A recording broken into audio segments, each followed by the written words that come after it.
बिहार तकनीकी सेवा आयोग पर संविदायकों ने स्थायी बहाली में अनियमितता का आरोप लगाते हुए पटना में जमकर प्रदर्शन किया। अरे दोस्तों, टोटल वैकेंसी के यूट्यूब चैनल पर आप सभी का बहुत बहुत स्वागत है।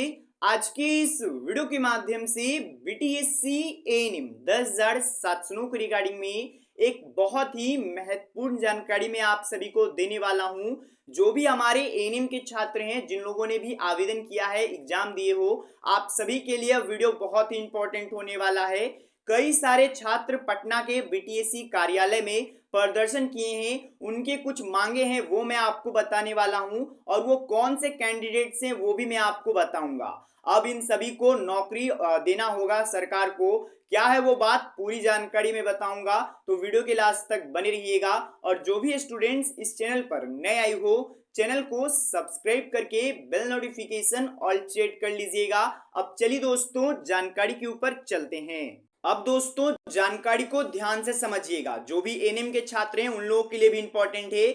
सबसे पहले ये जो प्रदर्शन हुआ है वो आयुष चिकित्सक के द्वारा किया गया है, लेकिन जो आयुष चिकित्सक थे वो संविदा के आधार पर बहाली हुए थे, लेकिन वो भी स्टूडेंट जो संविदा पर बहाली हुए थे वो भी इस परमानेंट वैकेंसी यानी कि आयुष चिकित्सक के परमानेंट वैकेंसी में आवेदन किए थे, लेकिन उन लोगों को नौकरी नहीं हुआ। अब इसी को लेकर के प्रदर्शन किया गया है। उसके बाद कुछ एएनएम के लिए भी पॉइंट्स बताऊंगा, ध्यान से समझते चलिएगा। सबसे पहले दोस्तों, यहां पर आप पढ़ सकते हो, बिहार तकनीकी सेवा आयोग यानी कि बीटीएससी पर संविदा आयुष चिकित्सकों ने अस्थायी बहाली में अनियमितता का आरोप लगाते हुए पटना में प्रदर्शन किए हैं। बेसिकली इनका ये कहना है कि जो बहाली हुई है उसमें फ्रेशर कैंडिडेट्स को प्राथमिकता दी गई है, यानी कि उन लोग को पहले ले लिया गया है और उसके बाद जो संविदा वाले हैं उन लोगों को देखा गया है। अब इससे क्या हुआ है कि कई सारे संविदा के ऐसे स्टूडेंट्स हैं जो कि कई वर्षों से काम कर रहे हैं, उन लोगों को परमानेंट नहीं हुए हैं दोस्तों।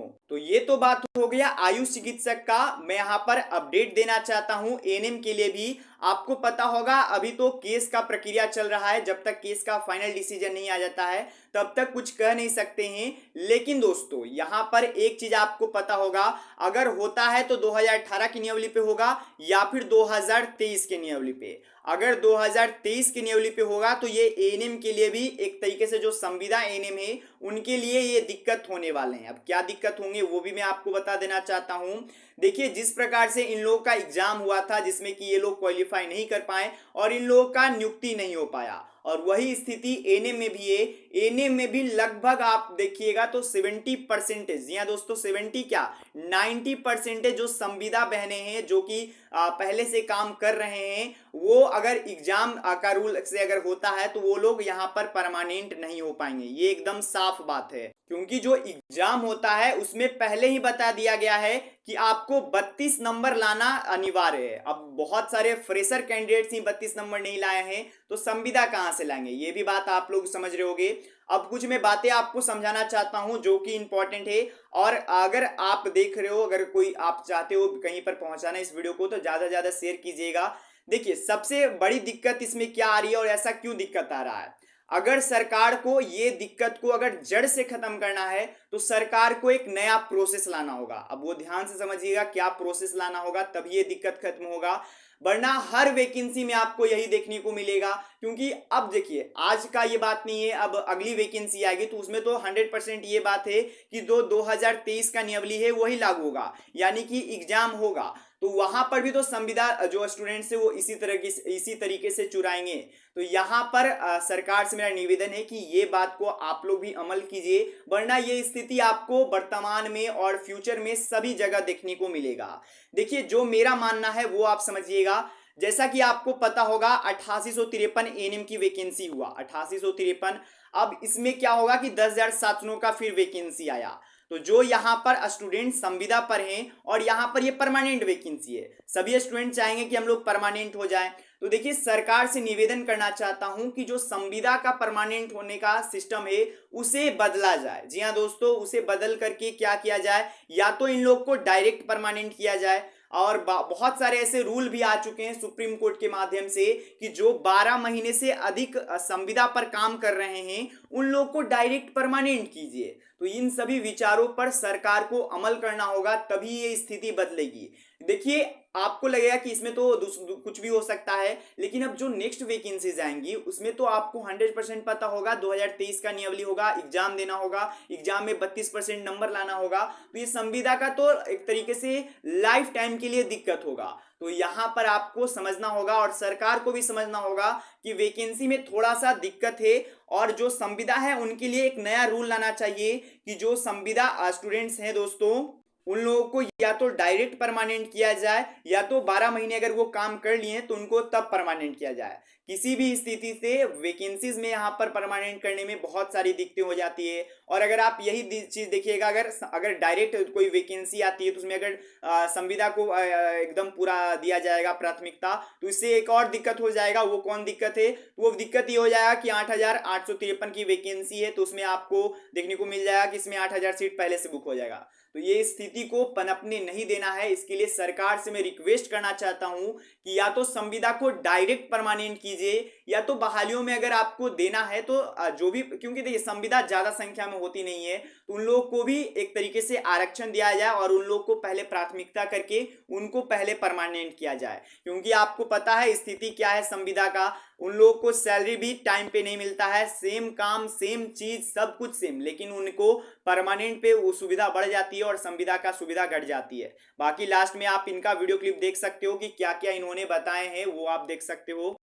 बिहार तकनीकी सेवा आयोग पर संविदा आयुष चिकित्सकों ने स्थायी बहाली में अनियमितता का आरोप लगाते हुए पटना में जमकर प्रदर्शन किया। आयुष चिकित्सकों की माने तो 3,270 पदों पर आयुष चिकित्सकों की स्थायी बहाली में अस्पताल में 14 वर्षों से ये कार्यरत आयुष चिकित्सकों को ही वेटेज देना चाहिए था, लेकिन ऐसा हुआ नहीं। आयोग ने फ्रेशर्स को प्राथमिकता दी।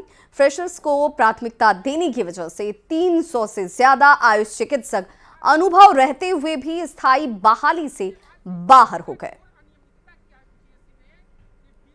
आयुष डॉक्टरों की परमानेंट बहाली प्रक्रिया तो पूरी हो गई, लेकिन 300 से ज्यादा चिकित्सक हैं अब भी बहाली से वंचित रह गए। ऐसे में सभी देख सकते हैं राजधानी पटना में प्रदर्शन करते नजर आ रहे हैं और बिहार तकनीकी सेवा आयोग पर नियमों में अनदेखी का आरोप लगा रहे हैं।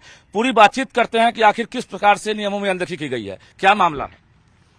मामला है कि ये बहाली 2020 का है। बीटीएससी ने पूरे नियम को ताक पर रख करके ये बहाली किया है। हम लोग बिना ब्रेक का 14 साल से जॉब कर रहे हैं, काम कर रहे हैं। बिहार सरकार का जितना नेशनल और नेशनल प्रोग्राम है या बिहार गवर्नमेंट का जो भी हेल्थ का स्कीम है, उसको हम लोग अपने कोरोना जैसे काल में अपना जान जोखिम में रख करके 14 साल से हम लोग कार्यरत हैं। आज जो है बिहार गवर्नमेंट के रूल को भी बीटीएससी ने ताक पर रख करके बहाली को संपादित किया है। किस प्रकार से गड़बड़ी हुई है, क्या आरोप है? बिहार डिपार्टमेंट का ये है कि जो बहाली 32 से 70 आयुष चिकित्सकों की हुई है, उसमें जो इस पद के लिए एलिजिबल था उसको ही वंचित कर दिया है। आज जो लोग एलिजिबल नहीं थे उसको वेटेज दे करके हम लोगों को आउट कर दिया है। कितने साल से आप लोग नौकरी कर रहे हैं? हम लोग 14 साल से कंटिन्यूअस वर्क कर रहे हैं। अब हम लोग क्या करेंगे, हम लोग का उम्र खत्म हो गया, 45 साल के हो गए, कोई 48 साल के हो गए, कोई 50 साल के हो गए। 14 साल हम लोग काम किए हैं, हर गांव में देहात में जाके काम किए हैं, फ्लड में कोरोना में सब जगह काम किए हैं। सरकार को सोचना चाहिए कि हम लोग कहाँ जाएं। संविदा पर आप लोग काम कर रहे हैं, क्या यहाँ भी खतरा है? यहाँ भी खतरा हो सकता है। सरकार का जो है नीति या पॉलिसी है उससे हम लोग सेटिस्फाइड नहीं है, क्योंकि हम लोग जो है इस उम्र में कहाँ जाएं, ये सरकार को बताना पड़ेगा ना। आप लोगों ने आंदोलन भी किया था, क्योंकि काउंसलिंग के बाद रिजल्ट को लेकर, पोस्टिंग को लेकर लगातार आंदोलन हुआ, क्या आखिर में आकर झटका लगा? ये जो है ये बहाली में जो है जितना फ्रेशर लोग आ गए, हम लोग एग्जाम दिए, कंपटीशन दिए, 14 साल काम किए, है ना, हम लोग को इग्नोर किया गया। जो फ्रेशर जो एग्जाम नहीं दिया कभी न कभी काम किया बिहार सरकार में, हम लोग काम किए, रात दिन काम किए, कोरोना काल में भी काम किए। 14 साल से ये लोग काम कर रहे हैं और उम्मीद यही थी कि सीनियरिटी का लाभ मिलेगा, साथ ही जो वेटेज है वो भी मिलेगा। वेटेज तो दिया गया, लेकिन जो फ्रेशर्स हैं जिनको अनुभव का एक तरह से प्रमाण पत्र नहीं था, अनुभव का लाभ उन्हें दे दिया गया और साथ ही उन्हें वेटेज भी दिया गया। ऐसे में जो जेन्युइन कैंडिडेट हैं वो बाहर रह गए और अब जो संविदा चिकित्सक हैं उन्हें अब संविदा का भी नौकरी का डर सता रहा है। कभी भी राज्य सरकार संविदा बहाली भी खत्म कर सकती है। कैमरामैन मनीष उनिया के साथ रजनीश कुमार, न्यूज़ 18 पटना।